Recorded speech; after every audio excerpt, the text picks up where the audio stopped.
So today we're going to deep dive into tomatoes, and I mean deep dive, all right? So I'm going to pull out the Bob Ross pad, and let's get... All right, y'all are going to get a real kick out of today because all I've got for a pointer is my incense stick. So let's jump into it. We're talking about tomatoes today. And why? Because this is the number one thing all of us gardeners love to grow. Hunter here will be for entertainment. Now, there are two types of different tomato plants, and I'm not talking about varieties. There's about 1,000 varieties, guys, but there's two main types that I want you to pay attention to. The first one is indeterminate. Well, what does that mean? This is going to produce fruit all the way until the first fall frost, right? Then when it comes to determinate, these guys are going to produce all of their fruit at once, and then they die off. So let's say that you're a gardener who gardens outside in the ground. You have plenty of room to plant. You're going to want to opt for the indeterminate. Why? Because this thing is going to produce fruit probably starting to bud around the 8th to 10th week, and it's going to continue to produce fruit all the way till that first frost, and it grows big and vining like a tree. Your determinate varieties are going to be your shorter, bushier, but not always. Sometimes they get real tall, but they don't vine out quite like the indeterminate. So if you're limited on space, I'm going to tell you to go with that determinate variety because, again, it'll produce all its fruit at once, and then it'll die off. Now, one that I know is a paste tomato that you guys will love to make salsa, different paste out of, is our San Marzano. They make them in determinate and indeterminate now. Used to, you could only find them in determinate. Moving on. What kind of pH do tomatoes prefer? They prefer anywhere from a 6.5 to 6.8. 7 is neutral on a scale of 0 to 14, right? Now, if you Google this, Google's going to tell you, or AI will tell you 6.2 to 6.8. I'm going to tell you with 28 years of experience, it has always done best for me around 6.5 to 6.8. But why is that? Well, that is because your tomato plants, they're slightly acidic already. So their preferred pH is 6.5 to 6.8. If you do not know your pH, I'm going to tell you to test it. If you're using potting soil, I'm going to tell you to test it, okay? So when do we start seeds? Well, tomato plants are an annual. Pain in the butt. Got to plant them every year. Unless you live somewhere way south where you guys never experience a frost day, then your perennial or your indeterminate tomatoes end up being a perennial. They just keep on going until, I guess, you kill them. So when it comes to when to start seeds, it's all going to be dependent on your frost date. Now, I'm going to use my frost date as an example to teach you how to figure out when to plant these, okay? So when do I start seeds? Well, most of your seed packets for determinate or indeterminate say to start these 6 to 8 weeks prior to your last spring frost date. Now, why is that? Well, tomato plants take a long time to bear fruit. I just told you, you won't see some of the first flowers till week 8, sometimes week 10. So you want to start them ahead of that last spring frost, 6 to 8 weeks. Now, for me, my last spring frost is April 15th. 8 weeks prior to this, February 18th. I'm going to stop right there for this reason. You can go to my website, londonspriorities.com. I have a free planting calculator. Now, if you access it from your phone and you don't have Excel on your phone, it's no bueno. It's not going to work. It's best if you go in through your Google account because Google has Google Docs. You can use Excel for free. I'm trying to give you all the free ways to do this. You can download my planting calculator, and what's cool is you can change the year and the month indefinitely. And it will consistently configure all of the most common gardening plants that we grow, including tomatoes. So back to it. 6 to 8 weeks prior to the last spring frost. My last spring frost, April 15th. 8 weeks prior to this would be around February 18th. Now, I'm actually not going to start them on the 18th. And here's why. I'll have a video up here this afternoon that I put out yesterday on Facebook and TikTok about lunar waxing phase or the lunar waning phase. Well, this matters, and we're about to go a little in depth with it here. I'll start my seeds, my tomato seeds, around February 9th. That is during a lunar waxing phase. That's when the moon's gravitational pull is stronger upwards than we have the gravitational pull of Earth downwards. And the reason for this, geotropism. Go look into it, okay? And basically, I'll start those on 2/9 during our lunar waxing phase. This is going to help them germinate faster and grow upwards faster, to which I need, right? Because we're starting these indoors. We're not transplanting them, and I'll get into that in a minute. We won't transplant them for a while. So I'll start those seeds around 2/9 during the lunar waxing phase when the moon's gravitational pull is at the strongest. Geotropism, like I said, go look it up. I'll end up transplanting these around April 20th, a little bit past that frost date, right? 5 days past it. During the waning phase, when the Earth's gravitational pull is more downwards and it's strongest to lessen root shock. So basically what I'm doing is around April 15th, which is supposed to be my last spring frost date. If I were to go ahead and drop those tomatoes in ground, we would still be in a waxing phase. So I looked ahead on the calendar and seen what was the next closest time for a waning phase. And even though a tomato is an above ground crop, I did start it, the seeds, during a waxing phase. But when I transplant, I do it during a waning because I need it to establish a good root system first. We just transplanted, right? You experience transplant shock a lot of times. That's also because a lot of people forget to harden them off, and we're about to get in that in just a second. But what I end up doing is I get those guys in the ground around April 20th. That's during the waning phase when the Earth's gravitational pull is at the strongest to lessen root shock. Now, backing it up. Before we transplant, anything that we start indoors, we have to go through a process of hardening off. I really hate that it's called that because hardening off just kind of throws people off with garden terminology if you're new. Why don't we just take that word out and say toughening up? That's essentially what you're doing. You're starting to bring your plants outdoors, exposing them to elements that they have not experienced. Remember, you're growing them in a controlled environment, indoors, 6 to 8 weeks prior to the last spring frost. So for 6 to 8 weeks, these guys are like, hey, I really like this comfy temperature of 70-something degrees in your house and all the light you're giving me. So when you bring them outside to toughen them up, you can experience a lot of problems. So this is what I'm going to suggest. I'll start the hardening off process around week 5 or 6. So once these bad boys get to about 5 to 6 weeks old, they're going to get to where the lights indoors will not sustain them. And I'll have to make a whole different video about lights because these garden marketing tactics love to rip you guys off. They like to sell you grow lights, which are essentially LED shop lights, which shining on me now, and those are suffice for plants up to 4 to 6 weeks. Okay, that's why when we get to 5 to 6 weeks, what we'll do is we'll bring those tomato plants out and we'll go ahead and up pot them because I start mine in 1-inch soil blocks, right? And I'll up pot them to 4 to 6 inch pots. And what I'll do is bring them outdoors and expose them to direct sunlight 1 hour a day for the first couple of days. Then the next couple of days, once I see that they're tolerating that well, I'll add an hour to the time, an hour each day until they can handle 6 to 8 hours, because that's what it really means by direct sunlight. If your garden area where you're planting these tomato plants, if they're getting 12 blasting hours, you better incorporate a shade cloth. They don't like that. No bueno. 6 to 8 hours is suffice for full direct sunlight. Okay. So again, I'll start hardening off or toughening up around week 5 to 6. All right. What you doing there, Hunter boy? Moving on. When we get past the transplanting stage, and actually before that, a lot of people want to know about the fertilizer. It's preferred NPK. If you're new to gardening, you might not know what these letters stand for, so here you go. Nitrogen, phosphorus, potassium, NPK. They will be listed in that exact order on the back of a fertilizer bag.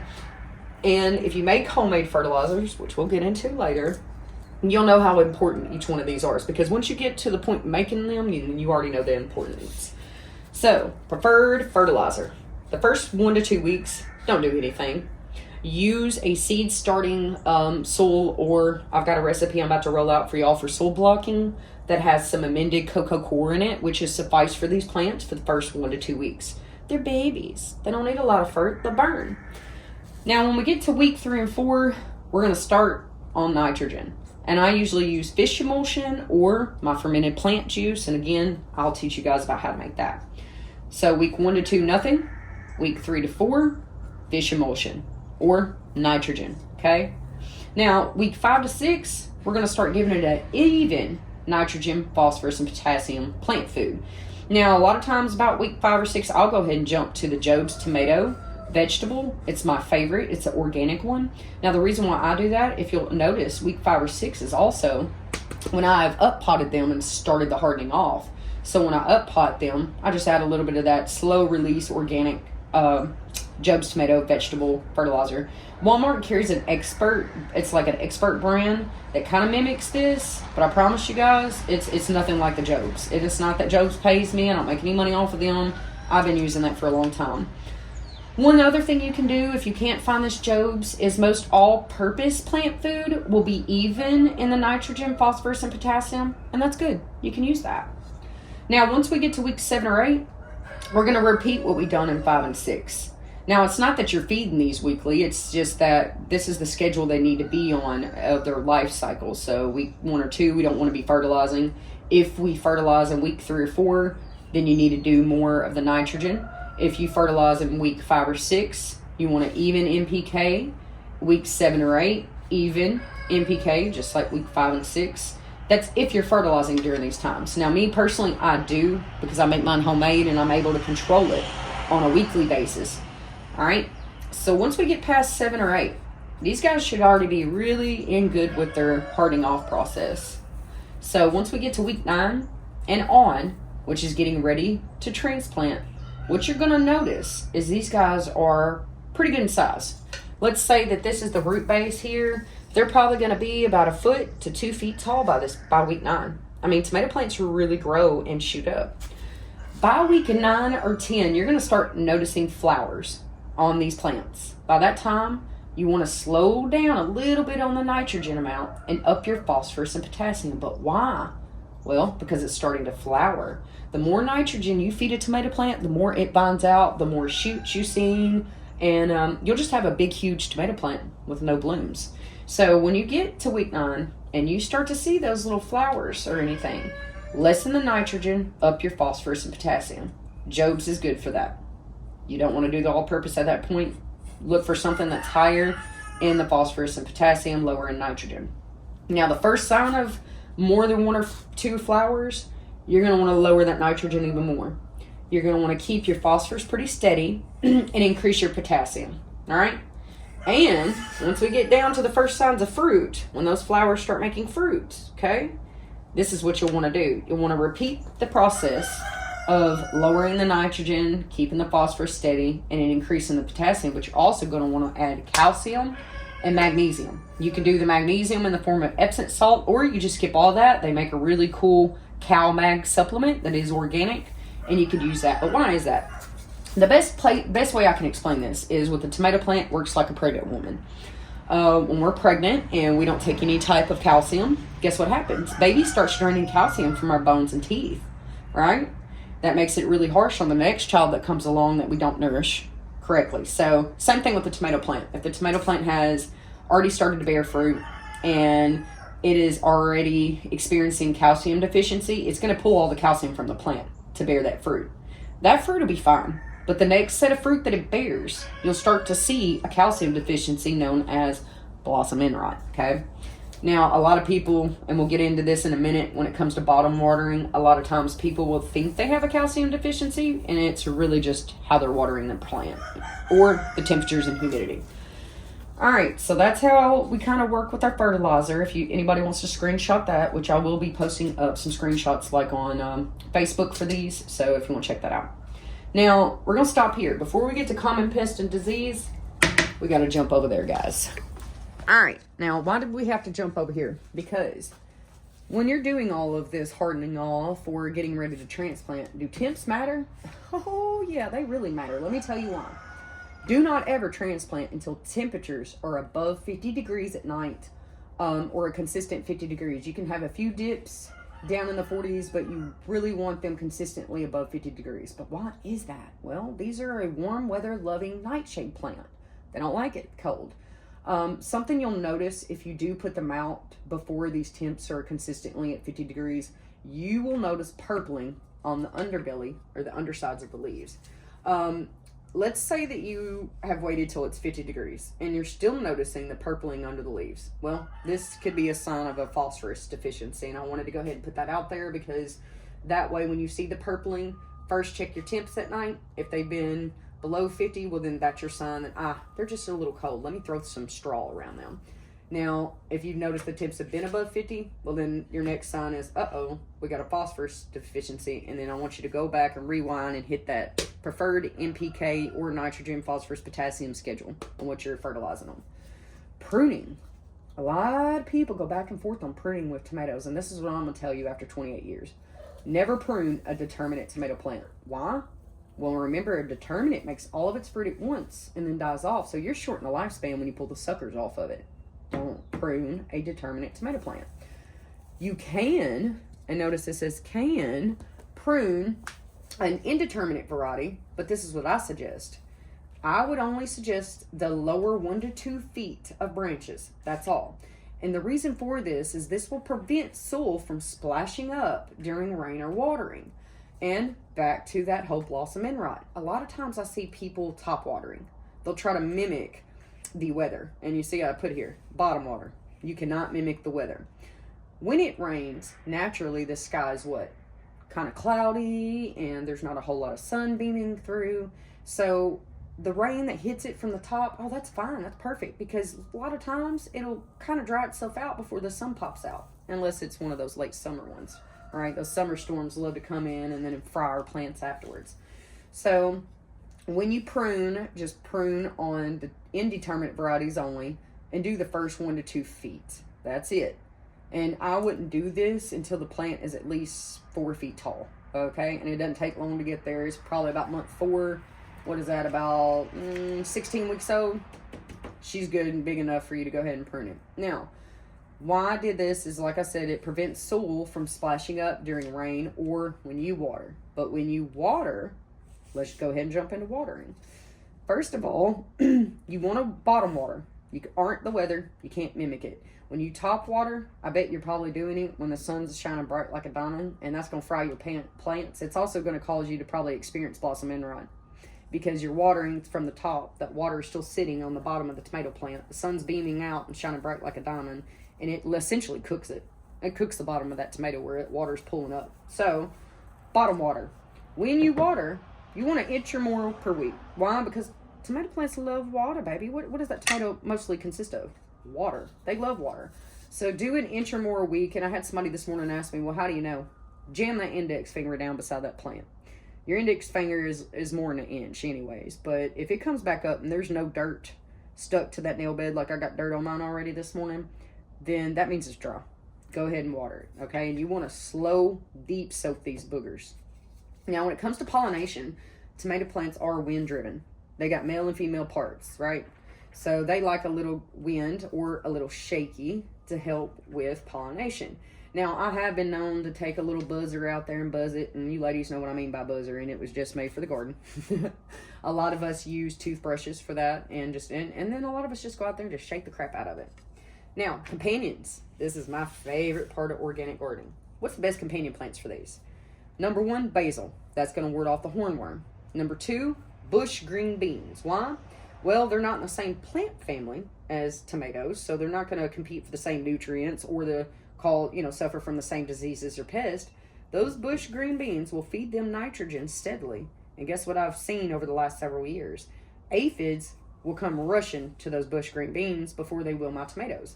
Number 3. I know you're not expecting this one, but dandelions are an amazing companion plant in the garden.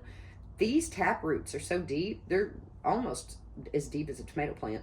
They will bring phosphorus and potassium to the surface, as well as water and more pollinators, so you don't have to shake it as much.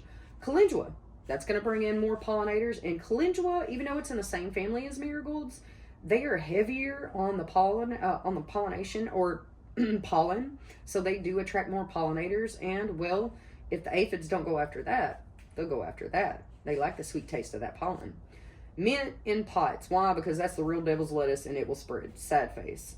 Well, I like to keep my mint in pots as a mint battle station. So I can just pull up a pot of mint and set it right beside my tomato plants, and then I have a little less worry. Did that scare you, Hunter?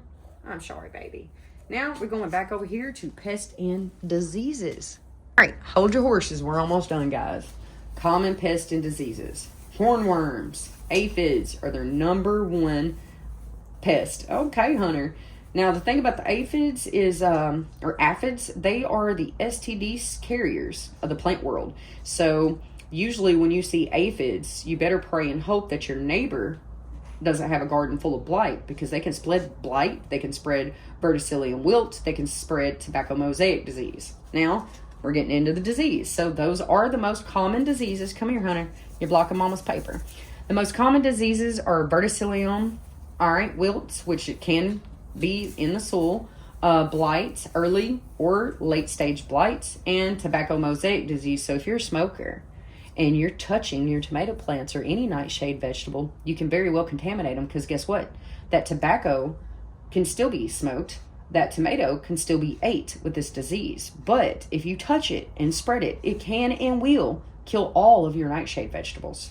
So if you have suffered from verticillium wilt, blight, late or early, or tobacco mosaic disease, I'm going to point you in the direction of soil solarization and crop rotation to a non-nightshade vegetable. Soil solarization, look it up. That's where you can kill off quite a bit of diseases in the first 6 inches of topsoil. Crop rotation is necessary because if you keep continuously planting nightshades in the same place, well, you're just attracting the same pest and the same diseases. So crop rotate to a non-nightshade. So that's all I have on tomato plants right now. Again, I will start my seeds during that lunar waxing phase of February 9th. And when I do that, I'm going to show you guys each week the care that I put into my tomato plants. Now, coming up very, very soon, I will be starting a lot of my cold weather vegetables like cabbage and whatnot.